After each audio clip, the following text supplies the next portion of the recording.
Throughout the 80s and 90s saw the rise of alt-rock as a genre throughout not only Britain but also the entire world. Going on to the modern day, it essentially took the mainstream by storm as the likes of R.E.M., Joy Division and Queen began to take centre stage in the music industry. People wanted a new sound and they found that in many new bands at the time. However, it would change when one of alt-rock's largest staples entered the scene and arguably changed not only what could be expected from the genre, but what could be expected from music forever: the band Radiohead. The band started in 1985 and quickly rose to popularity through their mainstream hit Creep, and from then on continued to skyrocket in popularity throughout the decades as they cycled through many eras and genres of music to create their own scattered sound. Radiohead are one of the ones that sort of really opens up doors and you suddenly are into a lot more stuff, because obviously they started out quite traditional and then progressively got more experimental and tried different things. And I think for me, that it was sort of a mind-blowing thing of like, oh, this is what rock music can be as well. And then their second studio album, The Bends, was their next step in pushing away from sounds that were being repeated, with multiple songs discussing their newfound fame and the song of My Iron Lung discussing how they felt trapped by their chart hit. During a tour, the crowd repeatedly asked for Creep to be played, and in response to this, Tom York reportedly shouted at the fans, "F*** off, we're tired of that."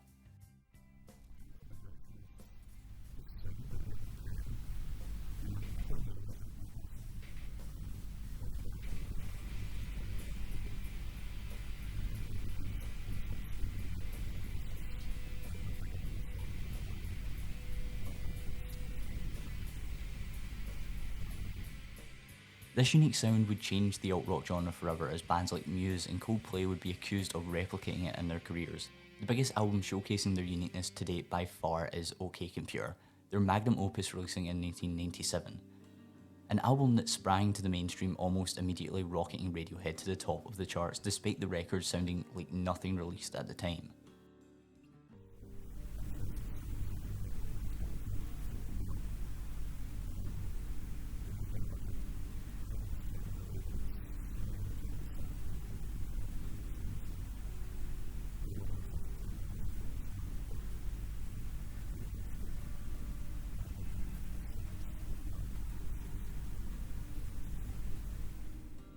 The themes and messages that rings throughout each song on the record leaves a clear mark on Radiohead's discography, and throughout alt-rock highlighted their identity as being one of the most experimental and interesting bands of all time.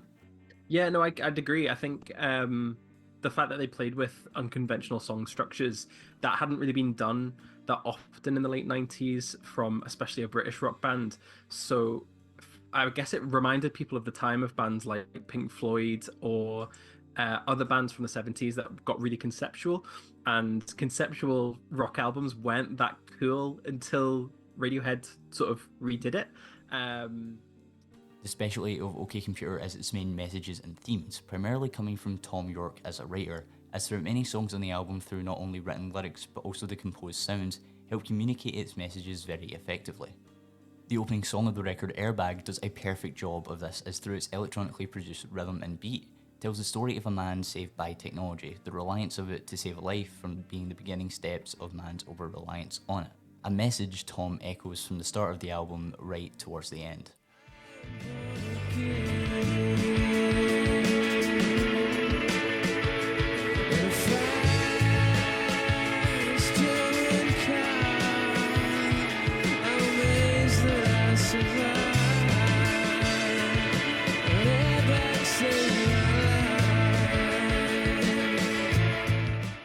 Yeah, a lot of the sort of surveillance and paranoia stuff that's on the record. There's obviously a lot about sort of governments having control over your life, and also like Britain feeling like a bit of a ghost of itself is a big theme on the album as well. And yeah, like a sort of people losing touch with humanity as technology takes over is obviously a big theme as well. This is not the only standout theme on the album, however, as many songs clash with the ideas of surveillance, consumerism, and the flaws of humanity and what that could hold for the future. All of it coming back to the towering idea of technology as the album continues. A very prominent example later in the album, and one of the record's most popular tracks, No Surprises, is the bluntest song on the album, as it simply is a song about a man voicing his unhappiness about the world, his life, his government, etc., and decides to commit suicide via carbon monoxide poisoning. I'll take a quiet life, handshake of carbon monoxide, and no surprises. It's a disturbing but very real example of what people who are unhappy in life end up succumbing to, and a point to be considered when looking through the future vision of society the rest of the record builds up. Through not only their themes but also their song structure and use of sounds in the record, they create one of the most unique sounding albums of all time, with songs like Paranoid and Fitter Happier being primary highlights of the band's unique presence and thought process behind the tracks, with Paranoid specifically being a standout not only structurally but compositionally, as it becomes a mesh of three different band sounds: the Beatles, the Pixies and Queen, with the version you hear on the record not even being the full product, as it was originally produced as a 14-minute song. The entire album compositionally also being a standout for Colin Greenwood's bass and riffs throughout each track, as they help add further to songs on the record.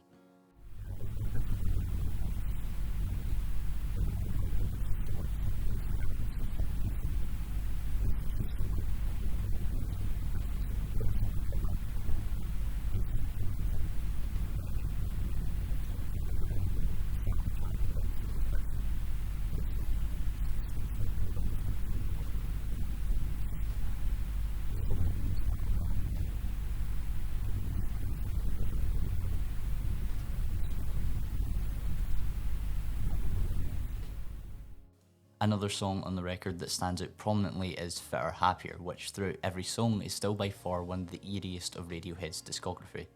With the beginning robotic vocals into the building volume of the scattered piano keys, even reading into the lyrics, it reflects an attempt to predict the entire ethos of modern society, a society we arguably live in right now. Yeah, I think Fitter Happier really stands out. I think because even though it's a bit of an interlude, you don't really have a lot of tracks doing something that weird and being that like forthright with what the point is back then. So that one would be in the sort of like dehumanization that technology creates and how we're being like sold happiness on devices and stuff like that. Not only soundly does the album incorporate a lot of electronic sounds reminiscent of what would be their next album, Kid A, but also keeps many of the sounds traditional throughout the production, leading it to feel almost like a battle throughout the album for machine or man. The album's effect in 1997 was unprecedented, but even then it still had such a large effect in the modern day almost 30 years after its release. Even today, the effect OK Computer had on not only multiple generations of musicians but also on the music industry cannot be underestimated, with it inspiring many young musicians and showcasing sounds that even till today haven't still been replicated.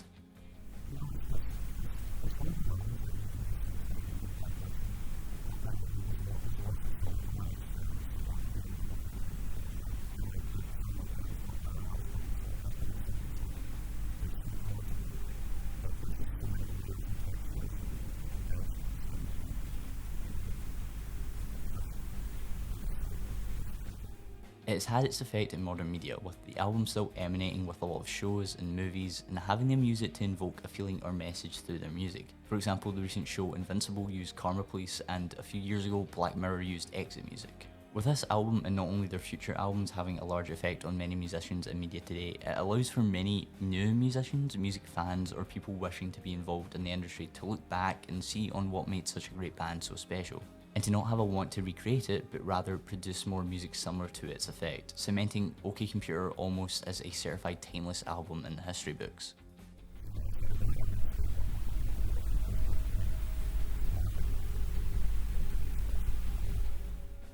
Another effect to look back on is how OK Computer morphed and changed the band Radiohead and their future, as the tale of Thom Yorke's mental health decline during the record's tour was very much documented and talked about when leading up to the release of Kid A.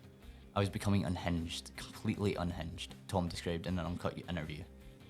His story of creating a magnum opus and then succumbing to its effects of writer's block is a tale any creative should take away from OK Computer in the modern day, alongside its overarching depressing themes and unique imperialist song structure. The record is simply something that cannot be justified through any form of media outside of listening to it yourself. Not even this short documentary could do it justice on the many ripples and effects it had throughout music history post its release. It's a timeless album with messages that as the years continue will continue to echo throughout not only the music industry, but society as a whole.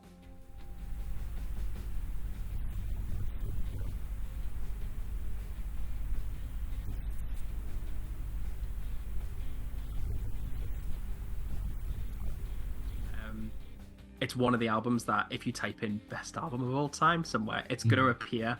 And I actually think that's really important as well, because any young person that's wanting to get into music from the past, if you type in best album of the 1990s, that's one of the albums that's going to come up, and it's really going to shape people's opinions on it. So I think the fact that it's sort of had that what's the word? It's had that tag for such a long time. So I think it's always going to have that as a result, whether you like it or not. I personally love it, but yeah, I think it's sort of earned its place. It can't really be described in words how simply good of an album it really is, or that Radiohead is as a band, in fact. They're a band that changed the landscape of music and raised the bar forever, and that simply can never be underestimated.